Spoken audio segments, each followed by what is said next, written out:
কল্পনা করুন আপনি পৃথিবীর একেবারে তলদেশে, যে জায়গায় সূর্যের আলো কখনো পৌঁছয়নি। চারপাশে শুধু ঘন অন্ধকার আর এতটুকু জায়গা, এত বেশি চাপ যে ইস্পাতের তৈরি বিশাল গোলককেও পিষে গুঁড়িয়ে দিতে পারে। একসময় বিজ্ঞানীরা ভাবতেন এত গভীরে, এত চাপে কোনো জীবন নেই। সেখানে হয়তো কিছু ব্যাকটেরিয়া টিকে থাকতে পারে, কিন্তু তার বেশি কিছু নয়। কিন্তু তারা ভুল ছিলেন। আজকের এই ভিডিওতে আমরা ডুব দেব পৃথিবীর সবচেয়ে গভীরতম বিন্দু মেরিয়ানা ট্রেঞ্চে। সেখানে গিয়ে আমরা দেখব অদ্ভুত সব প্রাণী, আবিষ্কার করব নতুন নতুন ভাইরাস, আর জানব কেন এই অন্ধকার জগৎ ঘিরে হঠাৎ করে এত আগ্রহ তৈরি হয়েছে চীন সহ বিশ্বের বিভিন্ন শক্তির। এই অভিযান কি শুধু বিজ্ঞানের জয়ের গল্প, নাকি এর আড়ালে লুকিয়ে আছে আরও বড় কোনো পরিকল্পনা? চলুন শুরু করা যাক আমাদের আজকের এই ডুব। প্রশান্ত মহাসাগরের বুকে প্রায় ২৫০০ কিলোমিটার জুড়ে বিস্তৃত এক বিশাল খাত, নাম তার মেরিয়ানা ট্রেঞ্চ। দেখতে অনেকটা অর্ধচন্দ্রাকৃতির এই ফাটলটির একেবারে নিচের বিন্দুটির নাম চ্যালেঞ্জার ডিপ। এই বিন্দুটি পৃথিবীর সবচেয়ে নিচু স্থান, যা প্রায় ১১,০০০ মিটার বা ৭ মাইলেরও বেশি গভীর। আপনি যদি এভারেস্ট পর্বতকে এই খাতের নিচে ফেলে দেন, তাহলে তার চূড়া পর্যন্ত পৌঁছতে এখনও প্রায় ২ কিলোমিটার জল সাঁতরে ওপরে উঠতে হবে। বিজ্ঞানীরা সমুদ্রের এই অংশটাকে বলেন হেডাল জোন। এত গভীরে সমুদ্রপৃষ্ঠের চাপের তুলনায় চাপ প্রায় ১,০০০ গুণ বেশি। তার মানে আপনার শরীরের প্রতি বর্গ ইঞ্চিতে ৯০টি প্রাপ্তবয়স্ক হাতির ওজন চাপ দিচ্ছে, আর তাপমাত্রা প্রায় হিমাঙ্কের কাছাকাছি। এই চরম পরিবেশকে প্রায় দশক ধরে ছিল অনাবিষ্কৃত। ২০১৯ সাল পর্যন্ত এই গহ্বরে পৌঁছতে পেরেছিলেন হাতে গোনা মাত্র কয়েকজন মানুষ।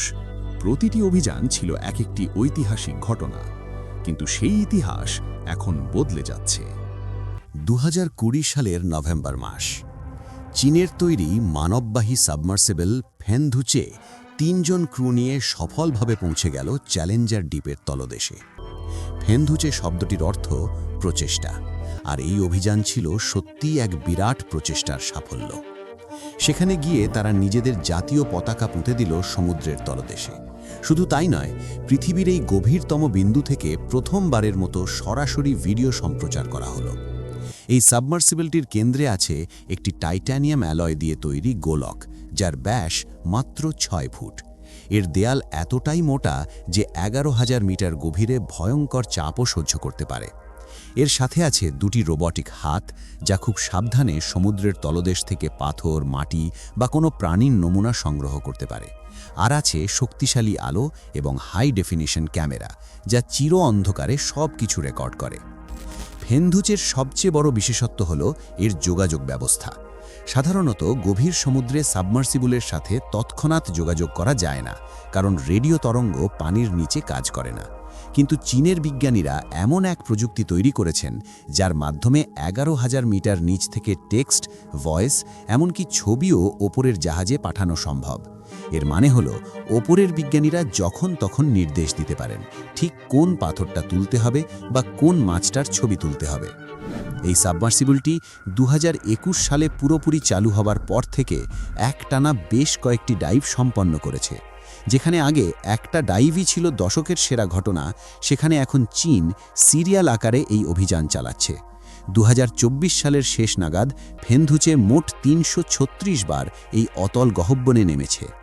এত গভীরে, এত ভয়ঙ্কর পরিবেশে জীবন টিকে থাকতে পারে, তা কি সম্ভব?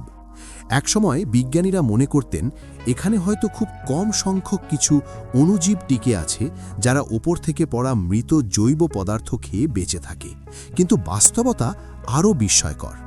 চীনের এক গবেষণা প্রকল্পে বিজ্ঞানীরা ২৬,০০০ থেকে ৩৬,০০০ ফুট গভীর থেকে মাটির নমুনা সংগ্রহ করে তাতে খুঁজে পেলেন ৭,৫০০রও বেশি প্রজাতির অণুজীব। আর এদের মধ্যে ৯৯% ছিল সম্পূর্ণ নতুন, যা আগে কখনো বিজ্ঞানের চোখে পড়েনি। এটা প্রমাণ করে যে এই অতল গহ্বরে এক সম্পূর্ণ অজানা বাস্তু সংস্থান লুকিয়ে আছে, যা আমরা এখন ধীরে ধীরে আবিষ্কার করতে শুরু করেছি।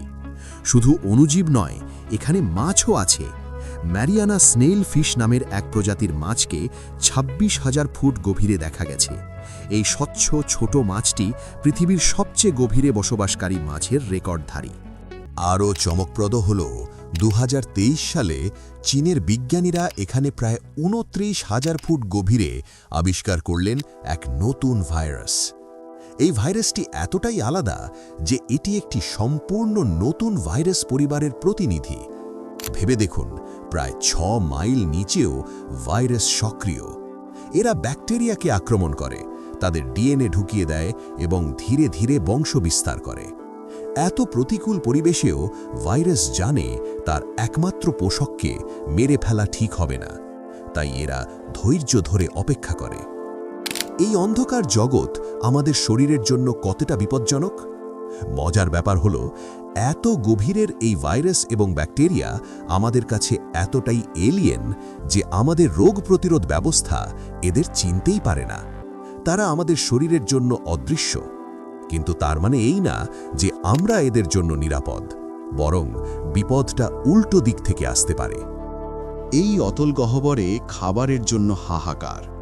এখানকার প্রাণীরা মূলত ওপর থেকে ভেসে আসা মৃত জৈব কণার ওপর নির্ভর করে, কিন্তু মাঝে মাঝে ওপর থেকে নেমে আসে এক বিশাল ভোজ, যেমন একটি মৃত তিমি। বিজ্ঞানীরা সম্প্রতি ক্যালিফোর্নিয়ার উপকূলে সমুদ্রের তলদেশে একটি তিমির কঙ্কাল দেখতে পান। ঘটনাটি মেরিয়ানা ট্রেঞ্চের না হলেও এটি আমাদের ধারণা দেয় যে গভীর সমুদ্রেও কি ঘটতে পারে। মৃত তিমিটি যখন নিচে পড়ে তখন ফাঁকা মাঠ যেন সরগরম হয়ে ওঠে। প্রথমে আসে শিকারি মাছ ও কাঁকড়া, তারা চর্বি ও নরম টিস্যু খায়। তারপর আসে ছোট ছোট প্রাণী যারা হাড়ের মজ্জা খায়, আর সবশেষে আসে হাড় খেকো পোকা। এই একটি মৃত তিমির শরীর আশেপাশের প্রাণীদের জন্য দশকের পর দশক খাবারের যোগান দেয়। এই ঘটনা আমাদের আরও একটা গুরুত্বপূর্ণ সত্য জানান দেয়। পৃথিবীর সবচেয়ে গভীর এই বিন্দু, যা আমাদের কাছে মনে হয় পৃথিবীর বাকি অংশ থেকে বিচ্ছিন্ন, আসলে কিন্তু পুরোপুরি সংযুক্ত। আর এই সংযোগের ফলেই এখানে পৌঁছে গেছে আমাদের তৈরি দূষণও। 2019 সালে এক গবেষণায় বিজ্ঞানীরা চ্যালেঞ্জার দ্বীপের প্রায় 36,000 ফুট গভীর থেকে কিছু ছোট ছোট ক্রাস্টেসিয়ান সংগ্রহ করেন, আর তাদের পেটের ভেতর পাওয়া গেল প্লাস্টিকের টুকরো। ভেবে দেখুন, একটা প্লাস্টিকের বোতল বা সিনথেটিক কাপড় থেকে ছিটকে আসা আঁশ বছরের পর বছর ধরে ভেসে ভেসে শেষ পর্যন্ত পৌঁছেছে পৃথিবীর গভীরতম বিন্দুতে, আর সেখানে গিয়ে ঢুকেছে এক ক্ষুদ্র প্রাণীর পেটে। এই গবেষণায় মেরিয়ানা ট্রেঞ্চ থেকে সংগৃহীত শতভাগ প্রাণীর পেটেই মাইক্রোপ্লাস্টিক পাওয়া গেছে। তার মানে পৃথিবীর গভীরতম সমুদ্র আজ আর নির্মল নেই। এই প্লাস্টিক ধীরে ধীরে প্রবেশ করছে খাদ্যচক্রে। ছোট প্রাণী খাচ্ছে, বড় প্রাণী খাচ্ছে ছোটকে, আর এই প্রক্রিয়ায় ক্ষতিকর রাসায়নিক ছড়িয়ে পড়ছে এই ভঙ্গুর বাস্তু সংস্থানে। প্লাস্টিক শুধু প্রাণীদের জন্যই ক্ষতিকর নয়, এটি আমাদের জলবায়ু ব্যবস্থাকেও প্রভাবিত করতে পারে। সমুদ্রের তলদেশে জমে থাকা জৈব পদার্থ পৃথিবীর কার্বন চক্রের একটি গুরুত্বপূর্ণ অংশ। এই জৈব পদার্থের সাথে যদি প্লাস্টিক মিশে যায়, তাহলে তা কিভাবে কার্বন মজুদকে প্রভাবিত করবে তা আমরা এখনও পুরোপুরি জানি না। এতক্ষণ আমরা জানলাম মেরিয়ানা ট্রেঞ্চের জীববৈচিত্র্য ও পরিবেশের কথা, কিন্তু প্রশ্ন হল, চীন কেন এই অন্ধকার জগতে এত গুরুত্ব দিচ্ছে? কেন এত টাকা খরচ করে এই অভিযান চালাচ্ছে? এর উত্তর হয়তো শুধু বিজ্ঞানের চেয়ে একটু গভীরে। কয়েক বছর আগে জানা গেছে, চীন গোপনে প্রশান্ত মহাসাগরের কৌশলগত গুরুত্বপূর্ণ স্থানে, বিশেষ করে গুয়ামের কাছে, যেখানে মার্কিন যুক্তরাষ্ট্রের প্রধান সামরিক ঘাঁটি আছে, সেখানে সমুদ্রের তলদেশে শক্তিশালী শ্রবণ যন্ত্র বা হাইড্রোফোন স্থাপন করেছে। এর মধ্যে একটি আছে চ্যালেঞ্জার দ্বীপেও। চীনের দাবি, এই যন্ত্রগুলো ভূমিকম্প, ঘূর্ণিঝড় ও তিমির শব্দ পর্যবেক্ষণ করে। কিন্তু সামরিক বিশ্লেষকরা বলছেন, এই একই যন্ত্র দিয়ে শত্রুপক্ষের সাবমেরিনের শব্দ শোনা সম্ভব। 11,000 মিটার গভীরে বসানো এই কান শুনতে পায় 1000 মাইল দূরের সাবমেরিনের ক্ষীণ গুঞ্জন। এর বাইরেও আছে সম্পদের বিষয়। সমুদ্রের গভীরে, বিশেষ করে এই ট্রেঞ্চের আশেপাশে, প্রচুর মূল্যবান খনিজ পদার্থ আছে, যেমন পলিমেটালিক নোডিউল, যাতে আছে বিরল ধাতু। চীন এই খনিজ উত্তোলনের প্রযুক্তি তৈরিতে বিনিয়োগ করছে।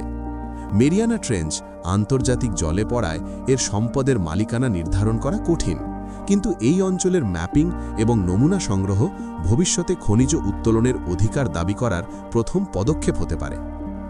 আরও আছে বিশ্বব্যাপী ইন্টারনেট সংযোগের মূল চাবিকাঠি আন্ডার সি কেবল। বিশ্বের প্রায় ৯৯% ডেটা ফ্লো এই তারের ওপর দিয়ে যায়। এশিয়া ও উত্তর আমেরিকাকে সংযোগকারী অনেক কেবলই মেরিয়ানা ট্রেঞ্চের কাজ দিয়ে গেছে। ২০২৫ সালে চীনা বিজ্ঞানীরা এমন এক যন্ত্র তৈরি করেছেন যা ফেন্দুচের মতো সাবমার্সিবলের মাধ্যমে ১৩,০০০ ফুট গভীরে নেমে যে কোনো আন্ডারওয়াটার কেবল কেটে দিতে পারে।